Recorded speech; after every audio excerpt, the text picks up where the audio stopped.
press the bell icon on the YouTube app and never miss another update. Hello students, today let us start our new lesson, that is understanding elementary shapes. This lesson is also comes under your mathematics parts, that is geometry. ಅಂದರೆ ಈ lesson ನಮಗೆ geometry ಪಾರ್ಟಲ್ಲಿ ಬರುತ್ತೆ. Last lesson ಯಾವುದು ಕಲ್ತ್ವಿ ಅದು ಕೂಡ geometry ಪಾರ್ಟಲ್ಲೇ ಬರುತ್ತೆ. ಇದು ಕೂಡ ಅಂಡರ್ಸ್ಟ್ಯಾಂಡಿಂಗ್ ಎಲಿಮೆಂಟರಿ ಶೇಪ್ಸ್, ಇದು ಕೂಡ ಜಾಮಿಟ್ರಿ ಪಾರ್ಟಲ್ಲೇ ಬರುತ್ತೆ. Is it clear? So in this lesson we will learn about basic geometrical shapes. Basic geometrical shapes ಅಂದರೆ ನಮಗೆ ಗೊತ್ತಿದೆ, ನಾವು ಆಲ್ರೆಡಿ ತಿಳ್ಕೊಂಡಿದ್ದೀವಿ. ದಟ್ ಈಸ್ ಅಬೌಟ್ ಪಾಲಿಗನ್ಸಲ್ಲಿ ನಮಗೆ ತುಂಬ ಬರುತ್ತೆ. ಅದರಲ್ಲಿ ಟ್ರಯಾಂಗಲ್ ಆಗಿರ್ಬೋದು, ಕ್ವಾಡ್ರಿಲ್ಯಾಟ್ರಲ್ ಆಗಿರ್ಬೋದು, ಅದರಲ್ಲಿ ಎಕ್ಸ್ಟೆನ್ಷನ್ ಪಾರ್ಟ್ಸ್ ಪೆಂಟಾಗನ್, ಹೆಕ್ಸಾಗನ್, ಆಕ್ಟಾಗನ್ ಅಂತ ಬರುತ್ತೆ. ಆ ಪಾಲಿಗನ್ಸ್, ಆ ಶೇಪ್ಸನ್ನ ನಾವು ಕಲಿತಾ ಹೋಗ್ತೀವಿ. ಅದರಲ್ಲಿ ಸೈಡ್ಸ್ ಆಗಿರ್ಬೋದು, ಕಾರ್ನರ್ಸ್ ಆಗಿರ್ಬೋದು, ಆ ಶೇಪ್ಸ್ ಬಗ್ಗೆ ನಾವು ಇಲ್ಲಿ ತಿಳ್ಕೊಳ್ತೀವಿ ಈ ಲೆಸನಲ್ಲಿ. That is about understanding elementary shapes. ಆ ಎಲಿಮೆಂಟರಿ ಶೇಪ್ಸ್ ಬಗ್ಗೆ ಡೀಪಾಗಿ ತಿಳಿತಾ ಹೋಗ್ತೀವಿ. ಮತ್ತು ಇನ್ನೂ ಏನು ಕಲಿತೀವಿ ಅಂದರೆ, ನೀವು ಆಲ್ರೆಡಿ ಲರ್ನ್ಡ್ ಅಬೌಟ್ ಆ್ಯಂಗಲ್ಸ್ ಬಗ್ಗೆ ಕಲ್ತಿದ್ದೀರಿ. ಆ ಆ್ಯಂಗಲ್ಸ್ನ ಮೆಷರ್ ಮಾಡೋದು ಹೇಗೆ, ಆ ಆ್ಯಂಗಲ್ಸ್ನ ಅಪ್ಲೈ ಮಾಡೋದು ಹೇಗೆ, ಅದನ್ನು ಕೂಡ ಈ ಲೆಸನಲ್ಲಿ ಕಲಿತೀವಿ. And one more topic we will learn in this lesson is we will learn the comparison of shapes, comparison of measurement. ಈಗ ಒಂದು ಲೈನ್ ಆಗಿರ್ಬೋದು, ಒಂದು ಪಾಲಿಗನ್ ಆಗಿರ್ಬೋದು, ಒಂದು ಫಿಗರಿಗಿಂತ ಇನ್ನೊಂದು ಫಿಗರ್ ಹೇಗೆ ಡಿಫ್ರೆಂಟ್ ಆಗಿದೆ, ಎಷ್ಟು ಡಿಫ್ರೆಂಟ್ ಆಗಿದೆ ಅನ್ನೋ ಕಂಪ್ಯಾರಿಸನ್ ನಾವು ಈ ಲೆಸನಲ್ಲಿ ಕಲಿತೇವೆ. Is it clear? So let us discuss this chapter now. See, you already learned about line, right? In the previous lesson you already learn about line and line segment. See, how will you measure the line? So if you draw the line, if you draw one line, how will you measure? You will measure with the help of scale, right? With the help of ruler. If you measure this line, you will get one number. You will get one number, any number. Either you will get it as 5, either you will get it as 10. You will get one number. ನಿಮಗೆ 5 ಆದರೂ ಸಿಗ್ಬೋದು, 10 ಆದರೂ ಸಿಗ್ಬೋದು. ಒಂದು unique number ಅಂತ ಯಾಕೆ use ಮಾಡ್ತಿದ್ದೀವಿ ಅಂದರೆ, ಒಂದು ಲೈನ್ನ ಮೆಷರ್ ಮಾಡಿದಾಗ ಒಂದೇ ನಂಬರ್ ಸಿಗುತ್ತೆ ನಮಗೆ. ಸೊ ಅದಕ್ಕೆ ನಾವು ಯೂನೀಕ್ ಅನ್ನೋ ವರ್ಡ್ನ ಯೂಸ್ ಮಾಡ್ತೀವಿ. ಆ ಯೂನೀಕ್ ನಂಬರ್ನ ಏನಂತ ಕರಿತೀವಿ ಅಂದರೆ ನಾವು ಲೆಂತ್ ಅಂತ ಕರಿತೀವಿ. Is it clear? ಒಂದು ಲೈನ್ನ ಮೆಷರ್ ಮಾಡಿದಾಗ ಒಂದು ನಂಬರ್ ಸಿಗುತ್ತೆ ಅಲ್ವಾ ನಮಗೆ, ಆ ನಂಬರ್ನ ನಾವೇನಂತ ಕರಿತೀವಿ? ಲೆಂತ್ ಅಂತ ಕರಿತೀವಿ. ಲೆಂತ್ ಅಂದರೆ ಏನು? It is a measure of each line segment. ಒಂದು ಲೈನ್ ಸೆಗ್ಮೆಂಟ್ನ ಮೆಷರ್ ಮಾಡ್ತೀವಿ ಹೋದಾಗ ಒಂದು ನಂಬರ್ ಸಿಗುತ್ತಲ್ಲ, ಅದನ್ನ ನಾವೇನಂತ ಕೇಳ್ತೀವಿ? ಲೆಂತ್ ಅಂತ ಹೇಳ್ತೀವಿ. So first we will learn the measure of line.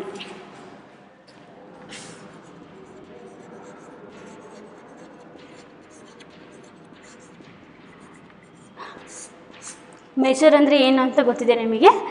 Measurement ಮಾಡೋದು, ಅಳತೆ ತಗೊಳ್ಳೋದು ಅಂತ ಹೇಳ್ತೀವಿ. ಅದನ್ನ ನಾವು ಮೆಷರ್ ಅಂತ ಹೇಳ್ತೀವಿ. The measure of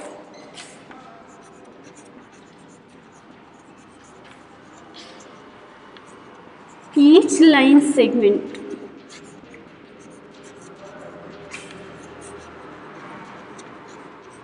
You already learned the definition of line segment, right? The measure of each line segment is a unique number. Unique ಅಂದರೆ ಡಿಫ್ರೆಂಟ್, ಸಿಂಗಲ್ ನಂಬರ್ ಅಂತ ಹೇಳ್ತೀವಿ. ಯೂನಿಕ್ ನಂಬರ್ ಈಸ್ ಕಾಲ್ಡ್ ಏನಂತ ಕರಿತೀವಿ?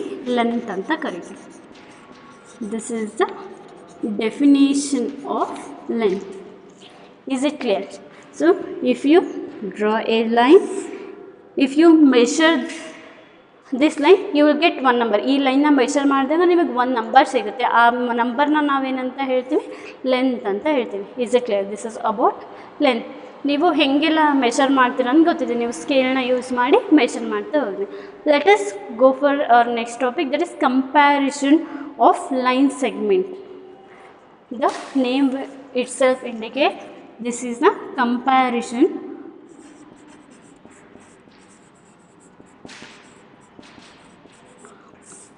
of line segment. ಎರಡು ಲೈನ್ನ ನಾವು compare ಮಾಡೋದಕ್ಕೆ ನಾವೇನು ಹೇಳ್ತೀವಿ, comparison of line segments. There are 3 methods in the comparison. ಅಂದರೆ 3 ಮೆಥಡ್ಸಲ್ಲಿ ನಾವು ಕಂಪ್ಯಾರಿಸನ್ ಮಾಡ್ಬೋದು. Let us see what are those. Comparison by mere observation.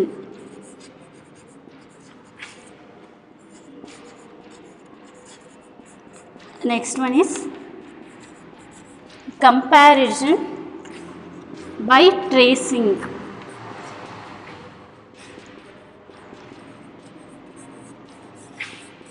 And last one is comparison by using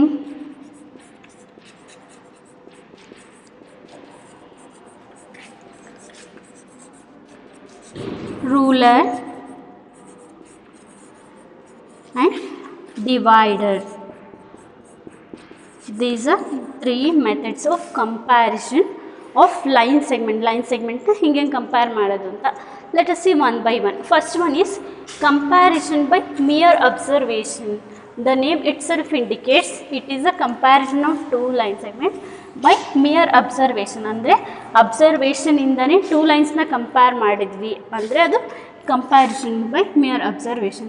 See, if you take this as line AB and if you take this line as CD.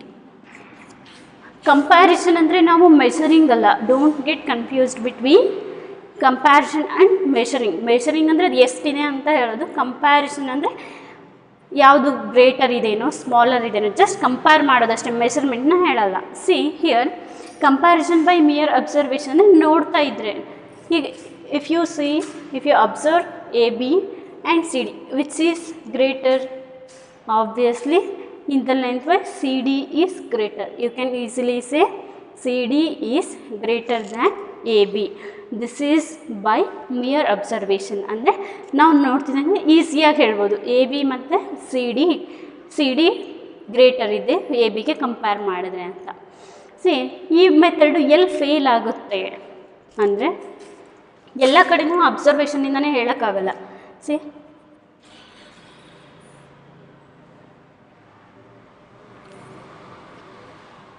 if you observe these 2 lines, you can't say which is greater. ಅಂದರೆ ನಾವು ಅಕ್ಯುರೇಟಾಗಿ ತುಂಬ ಅಕ್ಯುರೇಟಾಗಿ ಹೇಳೋಕ್ಕಾಗಲ್ಲ. By ಅಬ್ಸರ್ವೇಷನಿಂದ ಈಗ ತುಂಬ difference ಇದ್ದಾಗ ಈಸಿಯಾಗಿ ಹೇಳ್ಬೋದು. Slight difference ಇದ್ದಾಗ ನಮಗೆ ಏನಾಗುತ್ತೆ, ಕರೆಕ್ಟಾಗಿ ಆನ್ಸರ್ ಮಾಡೋಕ್ಕಾಗಲ್ಲ. ಅದು ಡಿಸ್ಅಡ್ವಾಂಟೇಜ್ ಆಗುತ್ತೆ. ಕಂಪ್ಯಾರಿಸನ್ ಬೈ ಮಿಯರ್ ಅಬ್ಸರ್ವೇಷನ್ ಅಂದರೆ ಸ್ಲೈಟ್ ಡಿಫ್ರೆನ್ಸ್ ಇದ್ದಾಗ ಅಕ್ಯುರೇಟ್ ರಿಸಲ್ಟ್ನ ನಾವು ಹೇಳೋಕ್ಕಾಗಲ್ಲ. This is one of the disadvantage of comparison by mere observation. Let us know how to compare by tracing. Tracing ಅಂದರೆ ನಿಮಗೆ ಆಲ್ರೆಡಿ ಗೊತ್ತಿದೆ. ನೀವು ಟ್ರೇಸ್ ಪೇಪರ್ಸ್ನ ನೋಡಿರ್ತೀರ. ಟ್ರೇಸ್ ಪೇಪರ್ನ ನೋಡಿ ಹೇಗೆ ಕಂಪೇರ್ ಮಾಡೋದು ಅಂದರೆ, ಸಿ ಈಗ if you take line AB and line CD, ಹೆಂಗೆ ಕಂಪೇರ್ ಮಾಡ್ತೀನಿ ಅಂದರೆ ಟ್ರೇಸ್ ಪೇಪರ್ ಯೂಸ್ ಮಾಡಿ ಫಸ್ಟ್ ಟ್ರೇಸ್ ಪೇಪರ್ ತೊಗೊಳ್ತೀರ. ಟ್ರೇಸ್ ಪೇಪರ್ ತೊಗೊಂಡು ಈ ಲೈನ್ ಮೇಲೆ ಇಟ್ಟರೆ CD ಲೈನ್ ಟ್ರೇಸ್ ಮಾಡ್ಕೊಳ್ತೀರ, ಆಯಿತಾ. ಟ್ರೇಸ್ ಮಾಡ್ಕೊಂಡ್ಮೇಲೆ ಆ ಟ್ರೇಸ್ ಮಾಡ್ಕೊಂಡಿರೋ ಲೈನ್ನ ಟ್ರೇಸ್ ಮಾಡ್ಕೊಂಡಿರೋ ಪೇಪರ್ ಇರ್ತಲ್ಲ, ಆ ಪೇಪರ್ನ ತೊಗೊಂಡು AB ಲೈನ್ ಮೇಲೆ ಇಡ್ತೀರ. AB ಲೈನ್ ಮೇಲೆ ಇಟ್ಟಾಗ ನಿಮಗೆ ಗೊತ್ತಾಗುತ್ತೆ CD ಅನ್ನೋ ಲೈನು ABಗಿಂತ ಜಾಸ್ತಿ ಇದ್ದರೆ ಗ್ರೇಟರ್ ಅಂತ ಹೇಳ್ತೀವಿ.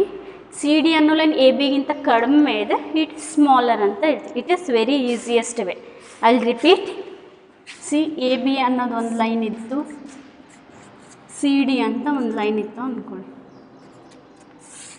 ನೋಡಿ, ಈ ಥರ ಇದ್ದಾಗ ನೀವು ಹೆಂಗೆ ಹೇಳೋಕ್ಕಾಗುತ್ತೆ, ಕಂಪ್ಯಾರಿಸನ್ ಮಾಡ್ಬೋದು. ಅಕ್ಕಪಕ್ಕ ಇದ್ದರೆ ಗೊತ್ತಾಗುತ್ತಲ್ವಾ. ಸೊ ಏನು ಮಾಡ್ತೇವೆ, ಈ CDನ ಫಸ್ಟು ಟ್ರೇಸ್ ಪೇಪರ್ ತೊಗೊಂಡು ಟ್ರೇಸ್ ಮಾಡ್ಕೊತೀರ. ಟ್ರೇಸ್ ಮಾಡ್ಕೊಂಡ್ಮೇಲೆ ಈ ಲೈನ್ ಮೇಲೆ ಇಡ್ತೀರ. ಈಕ್ವಲ್ಲು ಬರ್ಬೋದು, ಗ್ರೇಟರು ಬರ್ಬೋದು, ಸ್ಮಾಲರು ಬರ್ಬೋದು, ಯಾವ್ದು ಬಂದರೂ ಓಕೆ. ಜಸ್ಟ್ ಕಂಪೇರ್ ಮಾಡೋದು. This is comparison by tracing ಮೆಥಡ್ನ ಯೂಸ್ ಮಾಡಿ ಕಂಪೇರ್ ಮಾಡಿ. Another last method is comparison by using ruler and divider.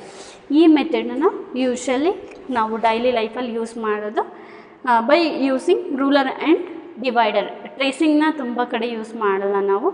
Observation ಅಂತೂ ಜನರಲ್ಲಾಗಿ ಮಾಡ್ತಾನೆ ಇರ್ತೀವಿ ನಮ್ಮ ಡೈಲಿ ಲೈಫಲ್ಲಿ. ಎಲ್ಲೋ ಒಂದು ಕಡೆ ಇರ್ಬೋದು, ಈ ಲೈನ್ ಚಿಕ್ಕದಾಗಿದೆ, ಈ ಲೈನ್ ದೊಡ್ಡದಾಗಿದೆ, ಬೈ ಅಬ್ಸರ್ವೇಷನಲ್ಲೇ ಹೇಳ್ತೀವಿ. ಬಟ್ ಅದು ಎಲ್ಲ ಕಡೆಗೂ ವರ್ಕ್ ಆಗಲ್ಲ. See this is very accurate. Comparison by using ruler and divider. ನೀವು ನಿಮ್ಮ ಜಿಯೋಮೆಟ್ರಿ ಬಾಕ್ಸ್ನ ತೆಗೆದು ನೋಡಿದ್ರೆ ರೂಲರ್ ಅಂತೂ ಗೊತ್ತಿರುತ್ತೆ, ಸ್ಕೇಲು. ಡಿವೈಡರ್ ಅಂದರೆ ನಿಮಗೆ ಈ ಥರ ಇರುತ್ತೆ. ನೀವು ಕಂಪಾಸ್ನ ಯು ಆಲ್ರೆಡಿ ಕಂಪಾಸ್ನ ಯೂಸ್ ಮಾಡಿದ್ದೀರಾ ನೀವು.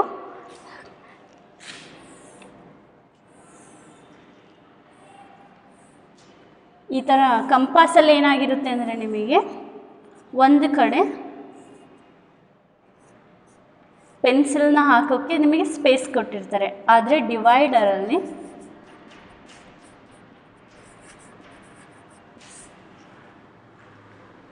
R else I will show you how divider ಹೆಂಗಿರುತ್ತೆ ಅಂತ ನಾನು ನಿಮಗೆ ನೆಕ್ಸ್ಟ್ ಕ್ಲಾಸಸ್ಸಲ್ಲಿ ತೋರಿಸ್ತಾ ಹೋಗ್ತೀವಿ. ಡಿವೈಡರ್ ಅಂದರೆ ಹೆಂಗಿರುತ್ತೆ ಅಂತ ಈಗ ಜಸ್ಟ್ ಡಯಾಗ್ರಾಮಲ್ಲಿ ಫಿಗರಲ್ಲಿ ತೋರಿಸಿದ್ದೀನಿ. ಸಿ, ನಮಗೆ ಡಿವೈಡರ್ ಅಂದರೆ ಎರಡೂ ಕಡೆಗೂ ಶಾರ್ಪ್ ಎಡ್ಜಸ್ ಇರುತ್ತೆ.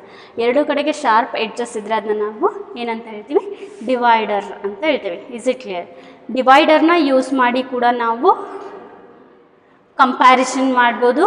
And one more method is comparison by using ರೂಲರ್ನ ಯೂಸ್ ಮಾಡಿ ಹೆಂಗೆ ಮಾಡ್ತೀವಿ? ದಟ್ ಈಸ್ ಜಸ್ಟ್ ಎ ಸ್ಕೇಲ್ನ ಯೂಸ್ ಮಾಡಿ ಮೆಷರ್ ಮಾಡೋದು. ಈಗ ಸ್ಕೇಲ್ನ ಯೂಸ್ ಮಾಡಿ ಮೆಷರ್ ಮಾಡೋದು ಎಲ್ರಿಗೂ ಗೊತ್ತಿದೆ ಅಲ್ವಾ? ಹೆಂಗೆ ಯೂಸ್ ಮಾಡ್ತೀವಿ ನಾವು ಸ್ಕೇಲ್ನ ಯೂಸ್ ಮಾಡಿ ಅಂದರೆ, I will take one example. See, A B ಅನ್ನೋ ಒಂದು ಲೈನ್ ಇದೆ, ಸಿ ಡಿ ಅಂತ ಒಂದು ಲೈನ್. ಸಿ, ಎ ಬಿನ ಮೆಷರ್ ಮಾಡ್ತೀರಾ by using scale.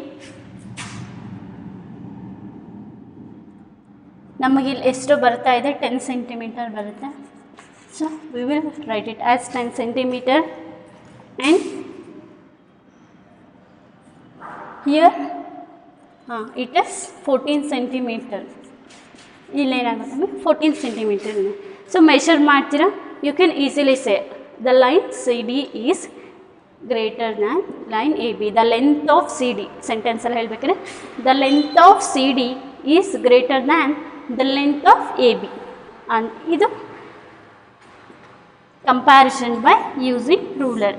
How to compare using ಡಿವೈಡರ್ನ ಯೂಸ್ ಮಾಡಿ ಇದೇ ಲೈನ್ನ ಹೆಂಗೆ ಕಂಪೇರ್ ಮಾಡ್ತೀರ ಅಂತ ನೋಡೋಣ. ಸರಿ, we don't know the measurement ಗೊತ್ತಿಲ್ಲ. ಏನು ಮಾಡ್ತೀರಿ?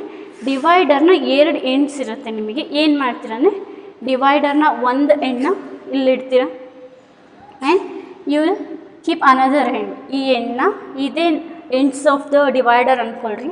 ಎಂಡ್ಸ್ ಆಫ್ ದ ಡಿವೈಡರ್ನ ಫಿಕ್ಸ್ ಮಾಡ್ಕೊಳ್ತೀರ. ಆ ಡಿವೈಡರ್ನ ಏನೂ ಚೇಂಜ್ ಮಾಡ್ದೇ ತೊಗೊಂಡು ಹೋಗಬೇಕು. ಚೇಂಜ್ ಮಾಡಲಿಲ್ದಂಗೆ ತೊಗೊಂಡೋಗಿ ಈ ಕಡೆ ಇಡ್ತೀರ. ಇಟ್ಟರೆ ನಿಮಗೆ ಗೊತ್ತಾಗುತ್ತೆ ಯಾವುದು ಗ್ರೇಟರ್ ಇದೆ ಅಂತ. Is it clear? ನೀವು ಈ ಡಿವೈಡರ್ನ ಯೂಸ್ ಮಾಡಿದ್ರೆ ಈಸಿಯಾಗಿ ಹೇಳ್ಬೋದು. First you fix the distance, C D ಅನ್ನೋ ಡಿಸ್ಟೆನ್ಸ್ನ ಫಿಕ್ಸ್ ಮಾಡ್ಕೊಳ್ತೀನ. ಆ ಡಿವೈಡರ್ನ ಎಂಡ್ಸ್ನ ಏನೂ ಚೇಂಜ್ ಮಾಡಬಾರ್ದು. ಆ ಡಿವೈಡರ್ ಮೆಷರ್ಮೆಂಟ್ ಚೇಂಜ್ ಆಯಿತು ಅಂದರೆ ಎವ್ರಿಥಿಂಗ್ ವಿಲ್ ಗೋ ರಾಂಗ್. ಆ ಡಿವೈಡರ್ನ ಯೂಸ್ ಮಾಡಿ ಇಲ್ಲಿ ಮಾಡ್ತೀರ. ಅದು ಸ್ವಲ್ಪ ಜಾಸ್ತಿ ತೋರಿಸುತ್ತೆ, ಯಾಕಂದರೆ ಇಲ್ಲಿ ಮೆಷರ್ಮೆಂಟ್ ಜಾಸ್ತಿ ಇದೆ ಅಲ್ವಾ, ಇಲ್ಲಿಗೆ ಬರ್ತಾ ಇದೆ. ಆವಾಗ you can easily see the line CD is greater than line AB. Is it clear? So it is by using comparison by using ruler and divider. I will show you in the next class how to use the divider. You try today. You try how to use the divider. Is it clear? So one disadvantage is there by using ರೂಲರ್ನ use ಮಾಡೋದ್ರಿಂದ ನಮಗೆ ಒಂದು disadvantage ಅಂದರೆ ಅದರಿಂದ ನಮಗೆ ಒಂದಷ್ಟು mistakes ಆಗುತ್ತೆ. ಹೇಗೆ ಮಿಸ್ಟೇಕ್ಸ್ ಆಗುತ್ತೆ ಅಂದರೆ the thickness of ruler. C, ಕೆಲವೊಂದು ಸ್ಕೇಲ್ದು ಥಿಕ್ನೆಸ್ಸು ಕೆಲವೊಂದು ಥರ ಇರುತ್ತೆ. ಹೌದಾ? ಈ ಥಿಕ್ನೆಸ್ ಆಫ್ ರೂಲರಿಂದ ನಾವು ಮಾರ್ಕ್ ಮಾಡುವಾಗ, ಇಲ್ಲಿ ಮಾರ್ಕ್ ಮಾಡ್ಕೋಬೇಕಾದ್ರೆ ನಾವೇನು ಮಾಡ್ತೀವಿ, 1 or 2 ಸೆಂಟಿಮೀಟರ್ ನಮಗೇನಾಗುತ್ತೆ, ಇಲ್ಲಿಗೆ ಮಾರ್ಕ್ ಮಾಡಬೇಕು ಅಂದ್ಕೊಂಡ್ರೂ ಆ ಥಿಕ್ನೆಸ್ ಆಫ್ ಸ್ಕೇಲಿಂದ ಏನಾಗುತ್ತೆ, ನಮಗೆ ಮಾರ್ಕಿಂಗು 0.001 ಮಿಸ್ಟೇಕ್ಸ್ ಆಗ್ತಾ ಇದೆ. ಸೊ ದ ಥಿಕ್ನೆಸ್ ಆಫ್ ಸ್ಕೇಲಿಂದ ನಾವು ಕರೆಕ್ಟಾಗಿ ಪಾಯಿಂಟ್ನ ಮಾರ್ಕ್ ಮಾಡೋಕ್ಕಾಗಲ್ಲ, ಕರೆಕ್ಟಾಗಿ ನಾವು ಮೆಷರ್ ಮಾಡೋಕ್ಕಾಗಲ್ಲ. ಸಿ ಇಲ್ಲಿ ನಾವು ಥಿಕ್ನೆಸ್ ಆಫ್ ದ ಸ್ಕೇಲಿಂದ ನಮಗೇನಾಗುತ್ತೆ, ಸ್ವಲ್ಪ ತುಂಬ ಡಿಫ್ರೆನ್ಸ್ ಏನಾಗಲ್ಲ, ಸ್ಲೈಟ್ ಡಿಫ್ರೆನ್ಸ್ ಆಗುತ್ತೆ. ಸೊ ಅದು ಕೂಡ ಒಂದು ಡಿಸ್ಅಡ್ವಾಂಟೇಜ್ ಏನಾಗುತ್ತೆ, the thickness of scale makes some difficulty. And another one is C, ನಾವೀಗ ಮೆಷರ್ ಮಾಡಬೇಕಾದ್ರೆ ಹಿಂಗೆ ಇಟ್ಕೊಳ್ತೀವಿ. ಕೆಲವ್ರು ಏನು ಮಾಡ್ತೀವಿ, ಈ ಲೈನ ಮೆಷರ್ ಮಾಡಬೇಕು ಅಂದರೆ ಕೆಲವರು ಹಿಂಗೆ ಇಟ್ಕೊಂಡು ಮೆಷರ್ ಮಾಡ್ತೀವಿ, ಕೆಲವ್ರು ಏನು ಮಾಡ್ತೀರಿ ಈ ಕಡೆ ಟರ್ನ್ ಮಾಡ್ತೀವಿ. ಆವಾಗ ನಮಗೆ 0.01 ಅಷ್ಟು ಡಿಫ್ರೆನ್ಸ್ ಆಗುತ್ತೆ. ಸಿ ನಾವು ಈ ಥರ ಎಲ್ಲೋ ನಿಂತ್ಕೊಂಡು ಮೆಷರ್ ಮಾಡಿದ್ರೆ ಅದೇ ಒಂದು ಮೆಷರ್ಮೆಂಟ್ ತೋರಿಸುತ್ತೆ. ಇದನ್ನು ನಾವೇನಂತ ಹೇಳ್ತೀವಿ, ಪೊಸಿಷನಿಂಗ್ ಎರರ್ ಅಂತ ಹೇಳ್ತೀವಿ. ಅಂದರೆ ಪೊಸಿಷನ್ ನಾವು ಹೇಗೆ ಪೊಸಿಷನ್ನ ಚೇಂಜ್ ಮಾಡಿ ನೋಡ್ತೀವಿ ಅಲ್ವಾ, ಆ ಥರ ಎರರ್ ಬರ್ತಾ ಹೋಗುತ್ತೆ. Is it clear? ಆ ಎರರ್ನ ನಾವೇನಂತ ಹೇಳ್ತೀವಿ, ಪೊಸಿಷನಿಂಗ್ ಎರರ್. ಎರರ್ನ ಹೆಂಗೆ ಅವಾಯ್ಡ್ ಮಾಡೋದು ಅಂದರೆ, ನಾವು ಕರೆಕ್ಟಾಗಿ ಎಲ್ಲಿ ಮೆಷರ್ ಮಾಡ್ತಿರ್ತೀವಿ ಅಲ್ವಾ, ಎಲ್ಲಿ ಲೆಂತ್ನ ಮೆಷರ್ ಮಾಡ್ತೀವೋ ಅದ್ರ ಮೇಲ್ಗಡೆನೇ ನಮ್ಮ ಕಣ್ಣನ್ನು ಇಟ್ಟು ನೋಡಬೇಕು. ಸ್ಟ್ರೇಟಾಗಿ ಇಟ್ಟು ನೋಡಿದಾಗ ಯಾವುದೇ ಎರರ್ ಆಗಲ್ಲ. ನಾವು ಬೇರೆ ಬೇರೆ ಪೊಸಿಷನಲ್ಲಿ ನಿಂತ್ಕೊಂಡು ನೋಡಿದರೆ ನಮಗೇನಾಗುತ್ತೆ, ಎರರ್ ಕಾಣಿಸುತ್ತೆ. ಅದನ್ನ ನಾವೇನಂತ ಹೇಳ್ತೀವಿ, ಪೊಸಿಷನಿಂಗ್ ಎರರ್ ಅಂತ ಹೇಳ್ತೀವಿ. ಒಂದು ಎರರ್ ಏನಾಗುತ್ತೆ ನಮಗೆ by using ruler. The first one is positioning error and the thickness of ruler may cause some difficulty in reading. ಆ ಥಿಕ್ನೆಸ್ನ ಸ್ವಲ್ಪ ಡಿಫಿಕಲ್ಟ್ ಆಗ್ಬೋದು ನಮಗೆ ರೀಡ್ ಮಾಡೋಕ್ಕೆ, ಅದನ್ನು ಕೂಡ ನಾವು ಒಂದು ಎರರ್ ಅಂತ ಹೇಳ್ತೀವಿ. ಬಟ್ ಬೈ ಯೂಸಿಂಗ್ ಡಿವೈಡರ್ನ ಯೂಸ್ ಮಾಡಿದರೆ ನಮಗೆ ತುಂಬ ಅಕ್ಯುರೇಟ್ ರಿಸಲ್ಟ್ ಬರುತ್ತೆ. ಇಫ್ ಯು ನಿಮಗೇನಾದರೂ ಒಂದು ಕ್ವೆಶನ್ ಕೇಳಿದ್ರೆ, ರೂಲರ್ನ ಯೂಸ್ ಮಾಡಿದ್ರೆ ಅಕ್ಯುರೇಟ್ ರಿಸಲ್ಟ್ ಸಿಗುತ್ತಾ, ಡಿವೈಡರ್ನ ಯೂಸ್ ಮಾಡಿದ್ರೆ ಅಕ್ಯುರೇಟ್ ರಿಸಲ್ಟ್ ಸಿಗುತ್ತಾ ಕಂಪ್ಯಾರಿಷನ್ನಲ್ಲಿ ಅಂದರೆ, ಇಟ್ ಈಸ್ ಆಬ್ವಿಯಸ್ಲಿ ಡಿವೈಡರಲ್ಲಿ ತುಂಬ ಶಾರ್ಪ್ ಎಡ್ಜಸ್ ಇರುತ್ತೆ. ನಿಮ್ಮ ಜಾಮೆಟ್ರಿ ಬಾಕ್ಸಲ್ಲಿ ಅಬ್ಸರ್ವ್ ಮಾಡಿ ಎಷ್ಟು ಶಾರ್ಪ್ ಎಡ್ಜಸ್ ಇರುತ್ತೆ ಅಂದರೆ ಅಲ್ಲಿ ಯಾವುದೂ ಮಿಸ್ಟೇಕ್ಸ್ ಆಗೋಲ್ಲ. ಥಿಕ್ನೆಸ್ ಕೂಡ ಏನೂ ಪ್ರಾಬ್ಲಮ್ ಆಗಲ್ಲ. ಅದರಲ್ಲಿ ಆ್ಯಂಗ್ಯುಲರ್ ಪೊಸಿಷನಿಂಗ್ ಎರರ್ನ ಬರೋದೇ ಇಲ್ಲ, ಯಾಕೆಂದರೆ ನಾವು ಜಸ್ಟ್ ಶಿಫ್ಟ್ ಮಾಡ್ತಿದ್ದೀವಿ ಅಷ್ಟೇ. ಸೊ ಅಲ್ಲಿ ಪೊಸಿಷನಿಂಗ್ ಎರರು ಆ್ಯಬ್ಸೆಂಟ್ ಇರುತ್ತೆ. ಮತ್ತು ದ ಥಿಕ್ನೆಸ್ ಆಫ್ ನಮಗೆ divider it doesn't matter there. Is it clear? This is about comparison of line segments and measurement of line segment. Is it clear? So if you are clear, let us take some exercise problems.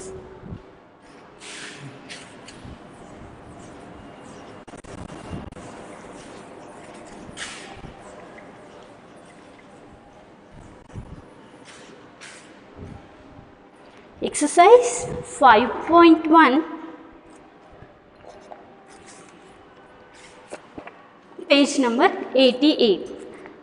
First question, what is the disadvantage in comparing of line segments by mere observation? ಅಂದರೆ ಏನು ಕೇಳ್ತಿದ್ದಾರೆ, what is the disadvantage ಇದೆ, ಅದರಿಂದ ಏನು ಕೆಟ್ಟದಾಗ್ತಿದೆ, ಅದರಿಂದ ಏನೇನು disadvantage ಇದೆ ಅಂತ ಕೇಳ್ತಾರೆ. Advantage in comparing line segments by mere ಅಬ್ಸರ್ವೇಷನಿಂದ ಜಸ್ಟ್ ಅಬ್ಸರ್ವ್ ಮಾಡಿ ನಾವು ಕಂಪೇರ್ ಮಾಡಿದ್ರೆ ಏನು ಡಿಸ್ಅಡ್ವಾಂಟೇಜ್ ಇದೆ ಅಂತ ಕೇಳ್ತಿದ್ದಾರೆ. ನಾನು ಆಲ್ರೆಡಿ ಹೇಳಿದ್ದೆ ಅಲ್ವಾ, ಏನು ಡಿಸ್ಅಡ್ವಾಂಟೇಜ್ ಇದೆ ಅಂದರೆ, by mere observation we can't compare the line with slight difference. Slight ಅಂದರೆ ತುಂಬ ಸ್ಮಾಲ್ ಡಿಫ್ರೆನ್ಸ್ ಇರೋ ಲೈನ್ನ ನಮಗೆ ಈಸಿಯಾಗಿ ಕಂಪೇರ್ ಮಾಡೋಕ್ಕಾಗಲ್ಲ. Is it clear? So let us put it in words. Exercise 5.1.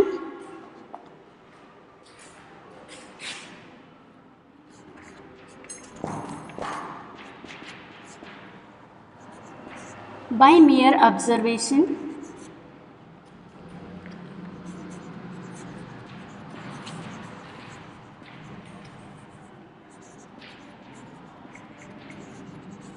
we can't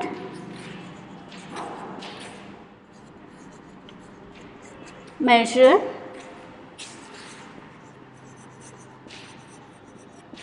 the line with slight difference ಅಂದರೆ ಸ್ವಲ್ಪ difference ಇರುತ್ತಲ್ಲ ಅದು.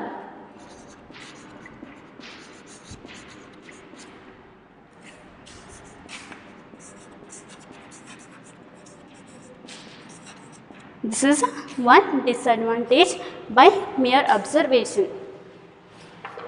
Is it clear? So, in the length,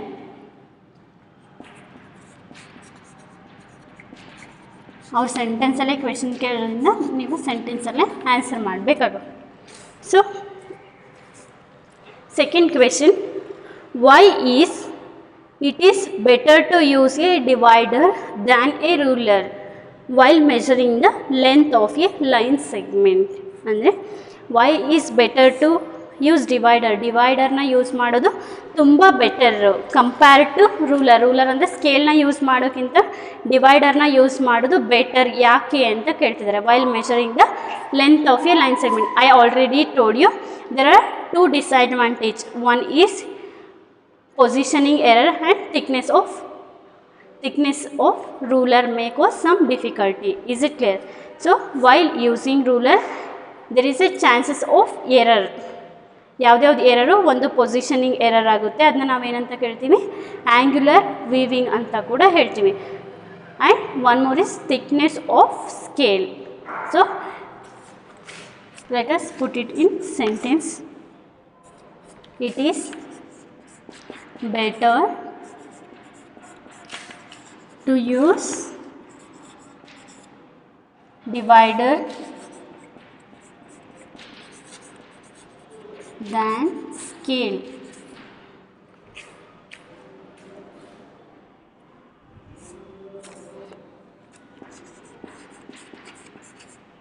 because while using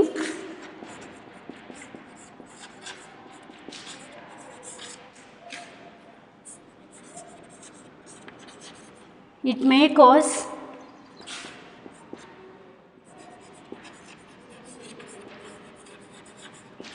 positioning error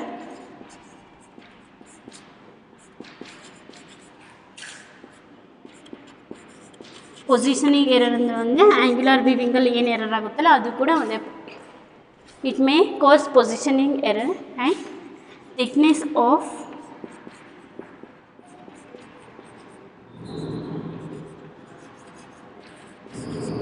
thickness of scale or ruler may cause some difficulty in reading.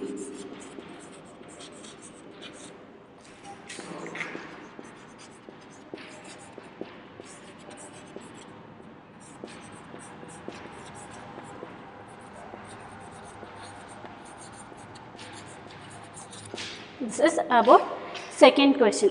Is it clear? So let us go for third question. Draw any line segment, say AB bar. Take any point C lying in between A and B. Measure the length of AB, BC and AC. Is AB is equals to AC plus BC ಅಂತ ಕೇಳ್ತಿದ್ದಾರೆ. So first ಏನು ಮಾಡಬೇಕು, and they are given note, if A, B, C are any 3 points on line segment such that AC plus CB is equals to AB, then we can be sure that C lies between A and B. I will explain now. Draw any line segment A, say AB bar. ಅಂದರೆ ಯಾವುದಾದ್ರೂ ಒಂದು ಲೈನ್ನ ಬರೀತೀರಿ, ಅವ್ರು ಏನೂ measure ಹೇಳಿಲ್ಲ, just they told draw any line segment. ಯಾವುದಾದ್ರೂ line ಸೆಗ್ಮೆಂಟ್ನ draw ಮಾಡೋಕ್ಕೆ ಹೇಳಿದರೆ ಅದಕ್ಕೆ ಎ ಬಿ ಬಾರ್ ಅಂತ ನೇಮ್ ಮಾಡಬೇಕು. ಟೇಕ್ ಎನಿ ಪಾಯಿಂಟ್ ಸಿ, ಯಾವುದಾದ್ರೂ ಲೈನ್ ಸೆಗ್ಮೆಂಟ್ ಎ ಬಿ ಮೇಲೆ ಒಂದು ಪಾಯಿಂಟ್ನ ತಗೋಬೇಕು, lying between A and B. ಆ ಎ ಆ್ಯಂಡ್ ಬಿನ ಮಧ್ಯದಲ್ಲಿ ಬರಬೇಕು, ಮಿಡಲ್. ಸೊ ಮಿಡಲ್ ಅಂತ ಏನೂ ಇಲ್ಲ, ಆ ಲೈನ್ ಮೇಲ್ಗಡೆ ಇದ್ದರೆ ಆಯಿತು. So measure the length of A B, B C and A C, ಆ ಮೂರನ್ನು ಮೆಷರ್ ಮಾಡಿ is A B is equals to A C plus C B ಅಂತ ಕೇಳ್ತಿದ್ದಾರೆ. So let us solve parts by parts. ಒಂದೊಂದೇ part solve ಮಾಡಿದ್ರೆ ಈಸಿಯಾಗಿ ಗೊತ್ತಾಗುತ್ತೆ.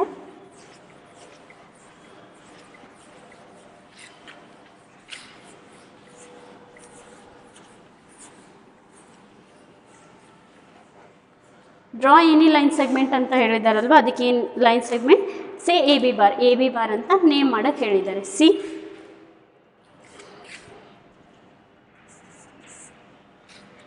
So ನೀವು ಎ ಬಿ ಎಷ್ಟು ಲೆಂತ್ ಬೇಕಾದರೂ ತೊಗೊಂಡು ಡ್ರಾ ಮಾಡ್ಬೋದು, ಆದರೆ ನಾವು ಎಲ್ರಿಗೂ ಜನರಲಾಗಿ ಒಬ್ಬೊಬ್ಬರು ಒಂದೊಂದು ಲೆಂತ್ ಬರಿಬಾರ್ದು ಅಂತ I will give one length, ಯಾವುದಾದ್ರೂ ಒಂದು ಲೆಂತ್ನ ಕೊಡ್ತೀನಿ, ನೀವು ಅದೇ ಲೆಂತಿಗೆ ಡ್ರಾ ಮಾಡಿರಿ. So I will take 8 centimetre. ಅವ್ರು ಹೇಳಿದ್ರು ಎಷ್ಟಾದರೂ ಸೆಂಟಿಮೀಟರ್ ಡ್ರಾ ಮಾಡಿರಿ ಅಂತ ಹೇಳಿದ್ದಾರೆ. ಸೊ ಆರ್ ಐ ಟೇಕ್ 12, ಯಾಕೆಂದರೆ 12 ಅಂದರೆ ನಿಮಗೆ ಬೋರ್ಡ್ ಮೇಲೆ ಈಸಿಯಾಗಿ ಕಾಣಿಸುತ್ತೆ ಅಂತ ನಾನು 12 ತೊಗೊಂಡಿದ್ದೀನಿ. ಯಾವುದಾದ್ರೂ ಲೈನ್ ಸೆಗ್ಮೆಂಟ್ ಡ್ರಾ ಮಾಡಿ ಅದಕ್ಕೆ AB ಅಂತ ನೇಮ್ ಮಾಡಿರಿ ಅಂತ ಹೇಳಿದ್ದಾರೆ. Is it clear? So this is length of AB. What they told? Take any point C lying in between A and B. In between A and B ಅಂದರೆ A and B ನಡುವೆ ಎಲ್ಲಿ ಬೇಕಾದರೂ ತೊಗೋಬೋದು. It is your choice, ಎಲ್ಲಿ ಬೇಕಾದರೂ ತೊಗೋಬೋದು point C. So if you take here as point C, this is point C, ನೀವು ಎಲ್ಲಿ ಬೇಕಾದರೂ ತೊಗೋಬೋದು. Measure the length of AB. Length of AB measure ಮಾಡೋಕ್ಕೆ ಹೇಳಿದ್ದಾರೆ. ಸೊ ನಮಗೆ ಮೆಷರ್ ಆಫ್ AB ಎಷ್ಟು ಬರ್ತಿದೆ? 12 ಸೆಂಟಿಮೀಟರ್. ಸ್ಕೇಲಲ್ಲಿ ನಮಗೆ ಯಾವಾಗಲೂ ಸೆಂಟಿಮೀಟರ್ಸಲ್ಲಿರುತ್ತೆ ಮೆಷರ್ಮೆಂಟ್. ಮೆಷರ್ ಮಾಡಬೇಕಾದ್ರೆ ನಾವು 0ನ ಸ್ಟಾರ್ಟಿಂಗ್ ಪಾಯಿಂಟಾಗಿ ತೊಗೊಳ್ತೀವಿ. Is it clear? ಸೊ ಈ ಸ್ಟಾರ್ಟಿಂಗ್ ಪಾಯಿಂಟಿಂದ ತೊಗೊಂಡಾಗ ನಮಗೆ 12 ಬರುತ್ತೆ. ಮೆಷರ್ AB ಆ್ಯಂಡ್ BC ಅಂತ ಹೇಳಿದ್ದಾರೆ. BC ಅಂದರೆ ಈ ಪಾರ್ಟ್, ದಿಸ್ ಇಸ್ AB ಅಂದರೆ ನಮಗೆ ಬಿಗ್ಗರ್ ಏನು ಲೈನ್ ಇರುತ್ತೆ ಅದನ್ನು ಮೆಷರ್ ಮಾಡ್ತೀವಿ. BC ಅಂದರೆ ಈ ಲೈನ್ನ ಮೆಷರ್ ಮಾಡ್ತೀವಿ. ಸೊ ನಾನು ಪಾಯಿಂಟ್ ಮಾರ್ಕ್ ಮಾಡಿರೋ ಪ್ರಕಾರ BC ಎಷ್ಟು ಬರ್ತಾ ಇದೆ ಅಂದರೆ ನನಗೆ 4 ಬರ್ತಿದೆ. ನೀವು ಎಲ್ಲಿ ಪಾಯಿಂಟ್ ಮಾರ್ಕ್ ಮಾಡ್ತೀರಾ ಅನ್ನೋದ್ರ ಮೇಲೆ ಡಿಪೆಂಡ್ ಆಗುತ್ತೆ. ಇಲ್ಲಿ ನೀವು ಮಾರ್ಕ್ ಮಾಡಿದ್ರೆ ನಿಮಗೆ ಇದು 4 ಬರ್ಬೋದು, 5 ಬರ್ಬೋದು, 6 ಬರ್ಬೋದು. ಪಾಯಿಂಟ್ನ ಎಲ್ಲಿ ಮಾರ್ಕ್ ಮಾಡ್ತೀವಿ ಅನ್ನೋದು ಡಿಪೆಂಡ್ ಆಗುತ್ತೆ. So AB is 12 centimetre, BC 4 centimetre and let's measure AC. AC ಅಂದರೆ ಈ ಲೆಂತು ಕರೆಕ್ಟಾಗಿ ಅಬ್ಸರ್ವ್ ಮಾಡಿರಿ. ಸಿ ಇಲ್ಲಿ ನೋಡಿದ್ರೆ ನನಗೆ ಎಷ್ಟಿದೆ? AC 8 ಸೆಂಟಿಮೀಟರ್ ಬರ್ತಾಯಿದೆ. AC ಎಷ್ಟು ಬಂತು? 8 ಸೆಂಟಿಮೀಟರ್ ಬಂತು. This is AB, BC and AC. What the told? Is ಅಂದರೆ ಕ್ವೆಶನ್ ಮಾಡ್ತಿದ್ದಾರೆ ನಮಗೆ. AB is equal to AC plus CB. AB is equals to AC plus CB. ನೋಡಿರಿ, CB ಅಂದ್ರೂ ಒಂದೇ, BC ಅಂದ್ರೂ ಒಂದೇ. Is it clear? Or AB ಅಂದರೂ ಒಂದೇ, BA ಅಂದರು. ಆ ಲೆಟರ್ಸ್ ನಾವು ಯಾವ ಥರ ಬೇಕಾದರೂ ರೀಡ್ ಮಾಡಿ, ಬೋತ್ ಆರ್ ಸೇಮ್. ಈಗ ಇದನ್ನ ವೆರಿಫೈ, ಎರಡು ಈಕ್ವಲ್ ಇದೆನೋ ಇಲ್ಲ ಅಂತ ಹೆಂಗೆ ಕೇಳಬೇಕು ಅಂದರೆ, so let us take AC how much? 8 centimetre and CB or BC ಎಷ್ಟು ಸೆಂಟಿಮೀಟರ್? 4 ಸೆಂಟಿಮೀಟರ್. 8 ಪ್ಲಸ್ 4 ಎಷ್ಟಾಗುತ್ತೆ? 12 ಸೆಂಟಿಮೀಟರ್ ಆಗುತ್ತೆ. AB ನಾವು ವೆರಿಫಿಕೇಷನ್ ಮಾಡಿದ್ವಿ, ಇಲ್ಲೆಷ್ಟು ಬಂತು ನಮಗೆ? 8 ಪ್ಲಸ್ 4 12 ಸೆಂಟಿಮೀಟರ್ ಬರ್ತಿದೆ. ಇಲ್ಲಿ ಮೆಷರ್ ಮಾಡಬೇಕು ನಮಗೆ ಏನಾಗುತ್ತೆ? AB is equals to 12 centimetre ಆಗುತ್ತೆ. So you can easily say therefore AB is equals to AC plus CB is proved ಅಂತ ಹೇಳ್ಬೋದು. ಅಂದರೆ ಅವ್ರು ಕೊಟ್ಟಿರೋ ಈಕ್ವೇಷನನ್ನು ಪ್ರೂವ್ ಮಾಡಿದ್ದೀವಿ. This is about third question. Is it clear? So let us take fourth question. If A, B, C are 3 points on a line such that AB is equals to 5 centimeter, BC is equals to 3 centimeter and AC is equals to 8 centimeter. Which one of them lies between the other two? This is very easy. A, B, C or 3 points on a line. 3 points ಅಂತ ಹೇಳ್ತಿದ್ದಾರೆ. ಒಂದೇ line ಮೇಲ್ಗಡೆ ಇದೆ A, B, C ಅನ್ನೋ points. AB measurement 5 centimetre ಅಂತ ಕೊಟ್ಟಿದ್ದಾರೆ, BC 3 centimetre ಕೊಟ್ಟಿದ್ದಾರೆ and AC 8 centimetre. Which one of them lies between other two? ಅದನ್ನ ನಾನು ಆನ್ಸರ್ ಬರೀತಾನೆ ಎಕ್ಸ್ಪ್ಲೈನ್ ಮಾಡ್ತೀನಿ. ಸೊ ಫಸ್ಟು ಗಿವನ್ ಡಾಟಾನ ಬರ್ಕೊಳ್ತಾ ಹೋಗೋಣ. ಗಿವನ್ ಡಾಟಾ ಏನಿದೆ? AB is equals to 5 centimeter, BC is equals to 3 centimeter and AC is equals to 8 centimeter. ಈಗ ಕೊಟ್ಟಿರೋದನ್ನ draw ಮಾಡ್ಕೋಬೇಕು ಬೈ ಯೂಸಿಂಗ್ ಸ್ಕೇಲ್ನ ಯೂಸ್ ಮಾಡಿನೇ ಮೆಸರ್ ಮಾಡಬೇಕು. ಎ ಬಿ ಎಷ್ಟಿದೆ 5 ಸೆಂಟಿಮೀಟರ್ ಇದೆ. ನೀವೇನು ಮಾಡ್ತೀರಿ ಇಲ್ಲಿ 0ಗೆ ಇಟ್ಕೊಳ್ತೀರಾ. ಫಸ್ಟ್ ಸ್ಟಾರ್ಟಿಂಗ್ ಫ್ರಮ್ 0 5 ತನಕ ಡ್ರಾ ಮಾಡ್ತೀರಾ. This is A B.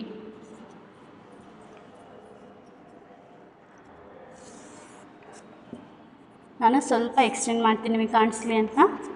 A B ಎಷ್ಟು ಸೆಂಟಿಮೀಟರ್ ಇದೆ ನಮಗೆ 5 ಸೆಂಟಿಮೀಟರ್. ಬಿ ಸಿ ಅಂತ ಹೇಳ್ತಿದ್ದಾರೆ. ಆಲ್ರೆಡಿ ನಮಗೆ ಬಿ ಪಾಯಿಂಟ್ ಇಲ್ಲೇ ಇದೆ. ನೆಕ್ಸ್ಟು ಸಿ ಪಾಯಿಂಟಿಗೆ ಹೋಗಬೇಕು ಅಂದರೆ 3 ಸೆಂಟಿಮೀಟರ್ ಡ್ರಾ ಮಾಡಬೇಕು. ಬಿ ಇಲ್ಲಿದೆ, ನಾವು ಸಿ ಪಾಯಿಂಟಿಗೆ ಅಂದರೆ 3ನ ಡ್ರಾ ಮಾಡಬೇಕು. 3 ಈ ಬಿ ಪಾಯಿಂಟಲ್ಲಿ 0ಗೆ ಇಟ್ಕೋಬೇಕು. ನೆಕ್ಸ್ಟು 3 ಎಲ್ಲಿಗಿದೆ ನೋಡ್ಕೊಳ್ತೀವಿ. 3 ಇಲ್ಲಿಗಿರುತ್ತೆ. This is C. Is it clear? B C is 3 centimetre. Observe ಮಾಡಿ, ಎ ಬಿನ ಫಸ್ಟು ಡ್ರಾ ಮಾಡಬೇಕು, ಅವಾಗ ಬಿ ಪಾಯಿಂಟ್ ಸಿಗುತ್ತೆ. ಅದೇ ಪಾಯಿಂಟಿಂದ ಮತ್ತೆ ನಾವು 3 ಸೆಂಟಿಮೀಟರ್ನ ಡ್ರಾ ಮಾಡ್ತೀವಿ. Is it clear? So A B draw ಮಾಡಿದ್ವಿ, ಬಿ ಸಿ ಡ್ರಾ ಮಾಡಿದ್ವಿ. ಎ ಸಿ ಅಂದರೆ ಇಲ್ಲಿ ಆಲ್ರೆಡಿ ಇದೆ ನಮಗೆ. ಎ ಮತ್ತು ಸಿಗೆ ಆಲ್ರೆಡಿ ಒಂದು ಲೈನ್ ಇದೆ ಅಲ್ವಾ. So this is A C. 5 + 3 ಏನಾಗುತ್ತೆ? A C is equals to 8 centimetre. ಇದು 5 ಸೆಂಟಿಮೀಟರ್ ಇದೆ, ಇದು 3 ಸೆಂಟಿಮೀಟರ್ ಇದೆ. 5 + 3 ಈಸ್ 8 ಸೆಂಟಿಮೀಟರ್. ಇಲ್ಲಿ ನಮಗೆ ಬರೆಯೋಕ್ಕಾಗಲ್ಲ ಅಂತ ಇಲ್ಲಿ ತೋರಿಸಿರೋದಷ್ಟೇ. A C is 8 centimetre. ಅವ್ರು ಏನು ಕೇಳ್ತಿದ್ದಾರೆ? Which one of them lies between 2. ಅಂದರೆ ಇಲ್ಲಿ ಯಾವುದೋ ಒಂದು ಪಾಯಿಂಟು ಮಿಡಲಲ್ಲಿ ಇದೆ. A and C. A and C ನಮಗೆ ಆ ಕಡೆ ಕಡೆ. B is lies between A and C. B A ಮತ್ತು ಸಿನ ಮಧ್ಯದಲ್ಲಿದೆ. ಕ್ವೆಶನ್ ಏನು ಕೇಳ್ತಿದ್ದಾರೆ? ಯಾವ ಪಾಯಿಂಟು ಯಾವ 2 ಪಾಯಿಂಟ್ನ ನಡುವೆ ಇದೆ ಅಂತ ಕೇಳ್ತಿದ್ದಾರೆ. ಸೊ ಬಿ ಲೈಸ್ ಅಂದರೆ ಬಿ ಮಧ್ಯದಲ್ಲಿ ಇದೆ ಅಂತ ಹೇಳಬೇಕು. B lies between, B lies ಯಾವ 2ರ ನಡುವೆ ಇದೆ? B lies between A and C. A and ಸಿನ ನಡುವೆ ಇದೆ. This is about 4th question. ನೀವು ಕ್ವೆಶನ್ನ ನೀಟಾಗಿ ರೀಡ್ ಮಾಡಿದ್ರೆ ನಮಗೆ half of the answer you will get easy. Is it clear? So thank you students. We will discuss remaining problems in the next class.